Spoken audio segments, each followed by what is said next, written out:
नमस्कार। समाजशास्त्र की यूट्यूब कक्षा में आपका स्वागत है। मैं घनश्याम सैनी, सहायक आचार्य समाजशास्त्र, श्री कल्याण राजकीय कन्या महाविद्यालय सीकर से। बीए प्रथम वर्ष में प्रश्न पत्र समाजशास्त्र का परिचय में समाजशास्त्र की कुछ मूल अवधारणाएं थी, उनमें कल हमने समाज के बारे में चर्चा की। आज हम चर्चा करते हैं समुदाय क्या है। समुदाय के बारे में समाजशास्त्रियों ने क्या बताया है आदि के बारे में हम चर्चा करेंगे। अनेक समाजशास्त्री जैसे ग्रीन, मेंजर, बोगार्ड्स, डेविस आदि ने समुदाय को परिभाषित करने का प्रयास किया है।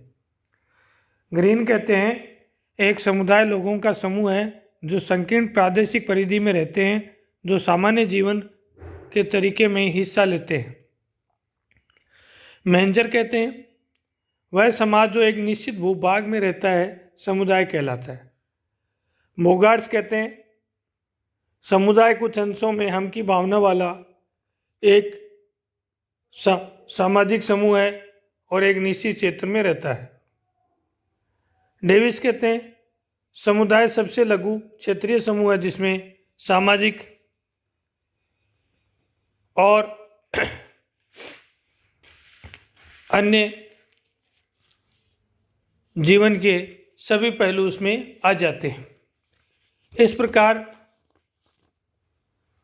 स्पष्ट है कि समुदाय मनुष्यों का एक लघु समूह है जो निश्चित भौगोलिक क्षेत्र में निवास करता है, जिसमें हम की भावना होती है, जिनकी समान रुचियां और क्रियाएं होती हैं और वे सामाजिक जीवन के सभी पहलुओं से संबंधित होते हैं।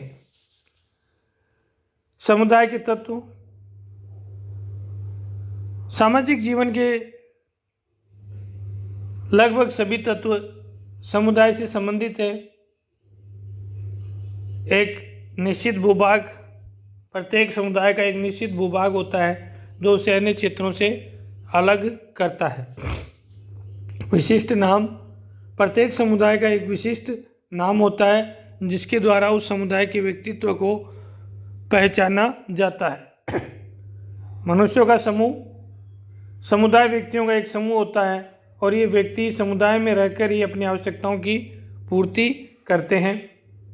सामुदायिक भावना, जब व्यक्ति अपने स्वार्थ को समूह के लिए त्याग देता है और समूह के स्वार्थ को ही सर्वोपरि मानता है तो ऐसी भावना को सामुदायिक भावना कहते हैं।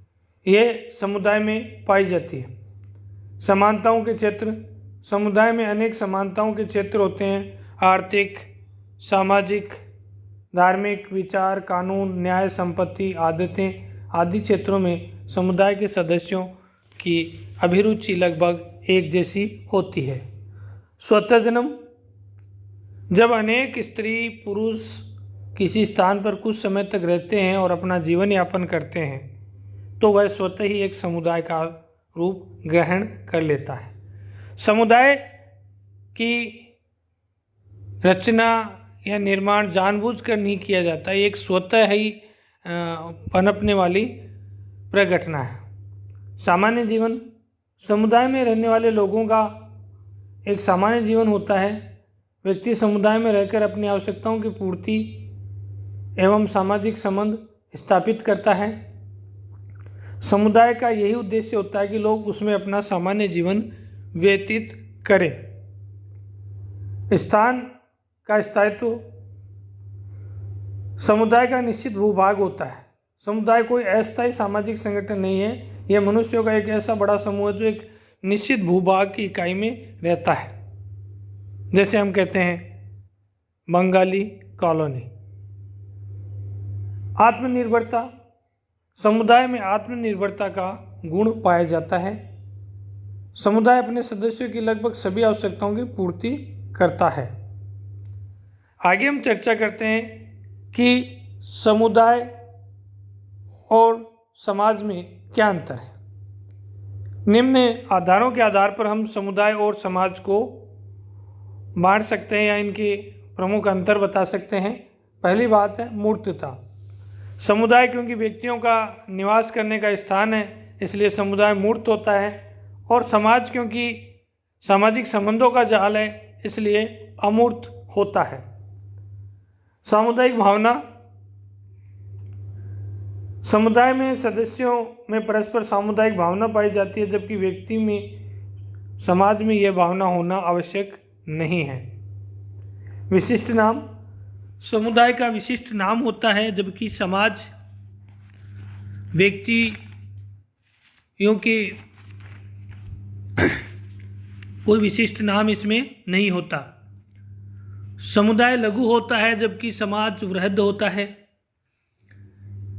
समुदाय को अनेक भागों में विभाजित किया जा सकता है, जबकि समाज को अलग अलग खंडों में विभाजित नहीं किया जा सकता।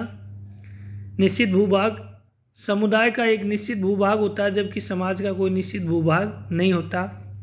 सामाजिक संबंध, समुदाय की विशेषता मनुष्य का समूह है, जबकि समाज की विशेषता सामाजिक संबंधों की जटिलता है। आगे हम चर्चा करते हैं कि समुदाय, समाज, संगठन, ऐसे ही एक अन्य अवधारणा है समिति, एसोसिएशन बोलते हैं इसको। बोगार्ट्स कहते हैं समिति सामान्यतया लोगों द्वारा किसी निश्चित उद्देश्य को प्राप्त करने के लिए साथ साथ काम करना है। अतः स्पष्ट है कि समिति मनुष्य का एक विशिष्ट संगठन है जो योजनाबद्ध विधि से एक अथवा अनेक लक्ष्यों की पूर्ति के लिए मनुष्य द्वारा स्थापित किया जाता है। मजदूर संघ, व्यापारिक संघ, राजनीतिक दल आदि इसके उदाहरण हैं। समिति की विशेषताएं, पहली, मनुष्यों का समूह। समिति एक संगठित समूह है, व्यक्ति इसके सदस्य होते हैं। समाज में अनेक व्यक्ति मिलकर किसी उद्देश्य की पूर्ति के लिए कार्य करते हैं। दूसरी बात, सहयोग की भावना।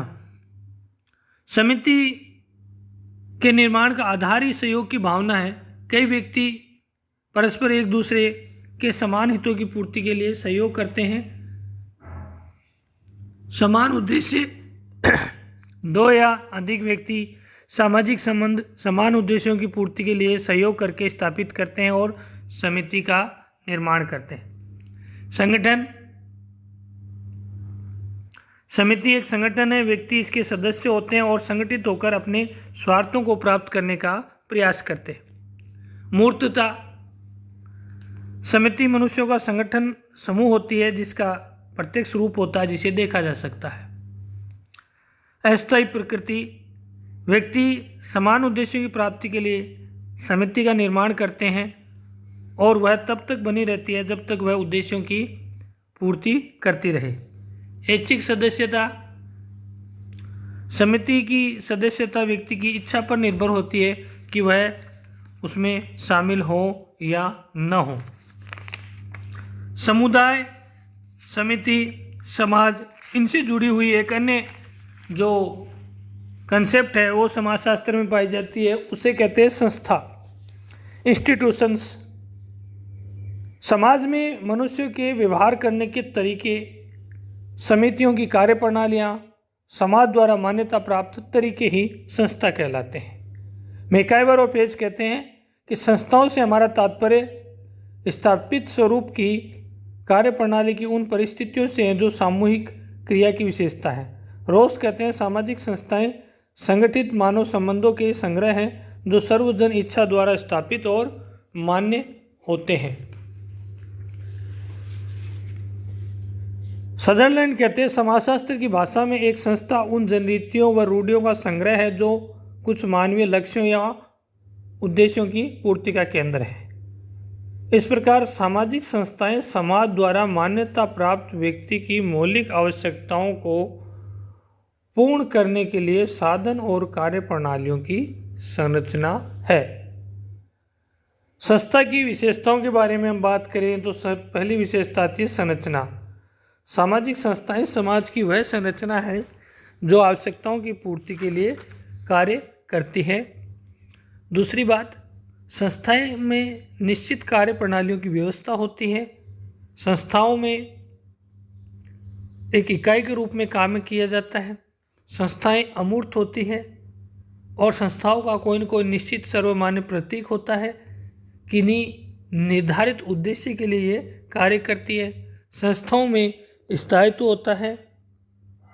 संस्थाओं में अभिमिति और अधिकार भी होते हैं। संस्थाओं के कार्यों की बात करें तो सबसे पहली बात आवश्यकताओं की पूर्ति, व्यवहारों में एकरूपता, सामाजिक नियंत्रण, परिस्थिति और भूमिका का निर्धारण, संस्कृति का हस्तांतरण।